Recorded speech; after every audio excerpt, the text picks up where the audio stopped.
राधे राधे बच्चों, कैसे हैं आप लोग? आशा करता हूँ बहुत बढ़िया होंगे, बहुत बढ़िया तरीके से तैयारी चल रही होगी और मेहनत करते रहो। मनोबल मत तोड़ना अपना। मैं फिर बता रहा हूँ, कोई कितना भी डिमोटिवेट करे, कोई कितना भी चीज़ें कहे, मनोबल नहीं तोड़ना है, मनोबल नहीं तोड़ना है। जो शाखों पर पत्ते लगे हुए हैं उन्हें मुझे ही तोड़ना है। और सौभाग्य न सब दिन सोता है, देखें आगे क्या होता है। एक लाइन से शुरुआत करना चाहूँगा आज अपने टॉपिक की। याद रखिएगा कि तू कोशिश कर, हल निकलेगा, और आज नहीं तो कल निकलेगा। तू अर्जुन के तीर सा निशाना तो साध, तू अर्जुन के तीर सा निशाना तो साध। जो आज थमा थमा सा है वो कल चल निकलेगा, वो कल चल निकलेगा। याद रखिएगा, आज जिस टॉपिक को हम डिस्कस करने जा रहे हैं आपके बोर्ड से, आपके एग्जाम से बहुत ज़्यादा इंपॉर्टेंट रखता है वो है असर्शन रीजन। याद रखिएगा, कोई भी क्लास हो, 10th हो चाहे 12th हो, असर्शन ये जरूर आते हैं। अगर बोर्ड्स की 12th की बात करूं तो 4 असर्शन रीजन आते हैं, और अगर 10th की बात करूं तो 4 से 5 असर्शन रीजन आते हैं। असर्शन रीजन सॉल्व करने में बच्चे को बड़ा कंफ्यूजन होता है कि सर कैसे सॉल्व करूं, क्या आंसर होगा, कैसे दिमाग लगाते हैं सर, ए होगा, बी होगा, सी होगा कि डी होगा। सबसे पहले तो आपको ऑप्शन याद होने चाहिए कि सर ए कब होगा, बी कब होगा, सी कब होगा, डी कब होगा। याद रखिएगा, अगर असर्शन सही है और रीजन सही है, और रीजन असर्शन का सही एक्सप्लेनेशन है। असर्शन रीजन मतलब क्वेश्चन आंसर। अगर क्वेश्चन भी सही है, आंसर भी सही है, और आंसर क्वेश्चन का सही एक्सप्लेनेशन है, तो आंसर क्या आएगा बेटा? ए। If assertion is right and reason is right and reason is the correct explanation of assertion. Second, अगर assertion सही है, reason भी सही है, लेकिन reason assertion का correct explanation नहीं है, तो आंसर क्या आएगा बेटी? बी। तीसरी चीज, assertion सही है लेकिन reason गलत है, assertion सही है लेकिन reason गलत है, तो क्या आएगा आंसर? सी। आंसर क्या आएगा बेटा? सी। इंक गिर गई थोड़ी सी, चलो कोई बात नहीं है, कोई दिक्कत नहीं है, थोड़ी सी इंक इसमें से निकल गई, वो मेरे चश्मे पे गिर गई, चलो कोई नहीं। आंसर क्या आएगा? सी। और अगर ध्यान रखना असर्शन गलत है, असर्शन गलत है, तो आंसर क्या आएगा? डी। मैं इसका आपको छोटा सा एग्जांपल देता हूं। सपोज करो मैं अपने ऊपर लेता हूं, मेरा नाम है सचिन गौतम, मैं बायो का टीचर हूं। मेरा नाम है सचिन गौतम और मैं बायो का टीचर हूं। मैं सबसे पहले आंसर बता रहा हूं। सपोज कीजिएगा सचिन सर बायो पढ़ाते हैं, असर्शन, सचिन सर बायो पढ़ाते हैं। रीजन, सचिन सर बायो के टीचर हैं। भाई सचिन सर बायो पढ़ाते हैं क्योंकि सचिन सर किसके टीचर हैं? बायो के टीचर हैं, तो आंसर क्या आ गया? ए।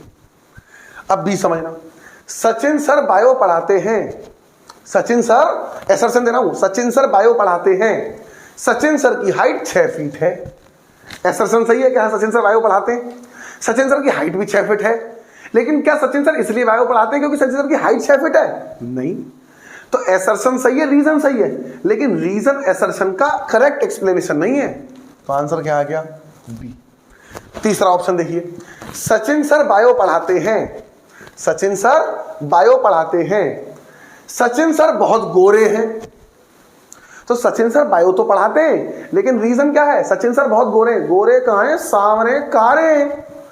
तो याद रखना क्या आंसर आ गया? सी, क्योंकि रीजन सही नहीं है, रीजन सही नहीं है। अब आता option number D, Sachin sir की हाइट 3 फुट 4 इंच है, और रीजन कुछ भी हो दो, सपोज करो, तो असर्शन ही गलत है। सचिन सर की हाइट चाहे 3 फुट है ही नहीं, सचिन सर की हाइट 6 फुट है, तो जैसे ही असर्शन गलत हुआ आंसर क्या चला जाएगा बेटा? डी। असर्शन रीजन को सॉल्व करने का सबसे बेहतरीन तरीका, ब्रह्मास्त्र, गोल्डन रूल देने जा रहा हूं। तगड़ा सौदा कहीं नहीं मिलेगा, मिलेगा ही नहीं। आइए देखिए जरा, आपको कुछ नहीं करना है। जब आप असर्शन को पढ़ें और रीजन को पढ़ें तो असर्शन के तुरंत बाद आप बिकॉज लगा दें बस, या हिंदी में लगा दें क्योंकि। क्योंकि मैं झूठ नहीं बोलता, क्योंकि जैसे ही आप बिकॉज लगाएंगे, जैसे ही आप बिकॉज लगाएंगे, आप ये याद रखिए, जैसे ही आपने यहां पर बिकॉज लगाया आपका आंसर आना शुरू हो जाएगा। अब मैं एग्जांपल देता हूं। सपोज करिए सबसे पहला क्वेश्चन है, असर्शन दे रखा है आपको, the fertilised egg contain 23 pair of chromosome, और रीजन है zygote is form by the fusion of egg and sperm. Egg और स्पर्म की बात हो रही है, इसका मतलब है बच्चे के दिमाग में तुरंत पहुंचा कि ये क्वेश्चन आया है ह्यूमन रिप्रोडक्शन से। कहां से आया क्वेश्चन? ह्यूमन रिप्रोडक्शन से। अब मुझे पता लगाना है इस असर्शन रीजन का आंसर ए आएगा, बी आएगा, सी आएगा, डी आएगा। आइए मेरे साथ पढ़ना स्टार्ट कीजिए। The fertilised egg contain 23 pair of chromosome. एक फर्टिलाइज्ड एग के अंदर 23 पेयर ऑफ क्रोमोसोम होते हैं। यस, एसर्शन सही है बिल्कुल। Because zygote is formed by fusion of egg and sperm, क्योंकि जाइगोट एग और स्पर्म के फ्यूज होने से बनता है। और यही जो जाइगोट है, यही जाइगोट फर्टिलाइज्ड एग, यही तो फर्टिलाइज्ड एग से जाइगोट ही तो बनता है। तो देखो पूरा सेंटेंस कैसे होगा ये, कि कोई भी फर्टिलाइज एग होता है, उसके अंदर फर्टिलाइजेशन स्पर्म और ओवम मिलते हैं, तो जो स्ट्रक्चर बनता है उसके अंदर 23 पेयर ऑफ क्रोमोसोम होते हैं, क्योंकि जाइगोट जो बनता है वो एग और स्पर्म के मिलने से बनता है। इसका मतलब है 23 इससे आएंगे, 23 इससे आएंगे, दोनों मिलेंगे तभी तो पेयर बनेगा। इसका मतलब क्या है, एसर्शन भी सही, रीजन भी सही, और रीजन एसर्शन का करेक्ट एक्सप्लेनेशन है। आंसर क्या आ गया, ए आंसर आ गया साहब, इसका आंसर ए आ गया। आई बात समझ में? आगे बढ़ूं, दूसरी चीज देखिए, अब क्वेश्चन नंबर 2 देखते हैं। क्वेश्चन नंबर 2 में एसर्शन दे रखा है, gamete receive only 1 allele of gene. Allele और जीन की बात हो रही है, क्वेश्चन आया है जेनेटिक्स से, और जेनेटिक्स का भी जो चैप्टर है वो कौन सा है, principles of inheritance and variation. Principles of inheritance and variation से क्वेश्चन आया। आइए जरा पढ़ते हैं। Gamete receive only 1 allele of gene, आपको कुछ नहीं लगाना, बिकॉज लगा देना दोनों के बीच में पढ़ते समय। गैमीट जो गैमीट होते हैं वो जीन का एक ही एलील लेते हैं। बिल्कुल सही कहा इसने। सपोज करिए कोई पेरेंट है, कैपिटल टी स्मॉल टी, इससे मुझे क्या बनाने, गैमीट बनाने, तो इसका एक गैमीट हो गया कैपिटल टी, एक हो गया स्मॉल टी। अगर ये जीन है तो ये क्या होंगे, एलील। तो आपने बिल्कुल सही कहा, जब गैमीट बनते हैं तो गैमीट में जीन पेयर में से एक एलील नीचे आ जाता है। तो एसर्शन सही है बिल्कुल। क्यों आ जाता है भाई, ऐसा क्यों होता है, क्योंकि गैमीट फॉर्मेशन के दौरान माइटोसिस होता है, जिससे हैप्लॉइड सेल बनती हैं। भैया रे भैया, है वो खेल।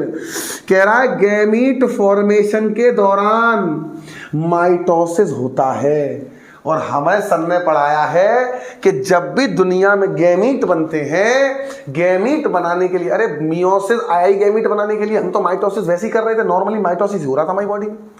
लेकिन क्या हुआ, माइटोसिस से मियोसिस इवॉल्व भी किसकी वजह से हुआ, क्योंकि गैमीट का फॉर्मेशन कराना था, रिडक्शन डिवीजन कराना था। तो गैमीट के फॉर्मेशन में सर माइटोसिस यूज नहीं होता, मियोसिस यूज होता है। तो पहला स्टेटमेंट तो बिल्कुल सही है कि गैमीट जो है ना, गैमीट के अंदर जीन में से एक एलील आता है। इसलिए आता है कि गैमीट फॉर्मेशन माइटोसिस से होता है, नहीं मियोसिस होता, तो आंसर ए आता बेटा। क्योंकि मियोसिस होता तो गैमीट फॉर्मेशन में रिडक्शन डिवीजन चाहिए होता, मियोसिस चाहिए होता है। लेकिन जैसे ही आपने इसको पढ़ा तो आपने देखा कि रीजन तो गलत है, और रीजन गलत होते एसर्शन सही है, रीजन फॉल्स है। आंसर क्या आ गया बेटा, सी। इसका क्या आंसर आ गया बेटा जी, सी।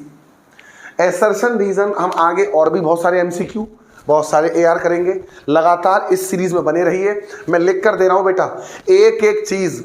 2 नंबर का क्वेश्चन कैसे लिखना है, क्या लिखना है 2 नंबर में, 3 नंबर के अंदर क्या लिखना है, कैसे लिखना है, कोई नहीं बताएगा आपको, ना कोई बताता है, मुझे नहीं बताया किसी ने। 3 नंबर में क्या लिखना है, कैसे लिखना है। लोग सबके पास स्मार्ट बोर्ड है, मैं ये बात मान रहा हूं, मुझ पे स्मार्ट बोर्ड नहीं है, मैं अभी इतनी व्यवस्था नहीं कर पाया हूं। हालांकि मैं हल्के हल्के कुछ कॉर्पस जोड़ रहा हूं अपने लिए, ताकि मैं स्मार्ट बोर्ड ले आऊं।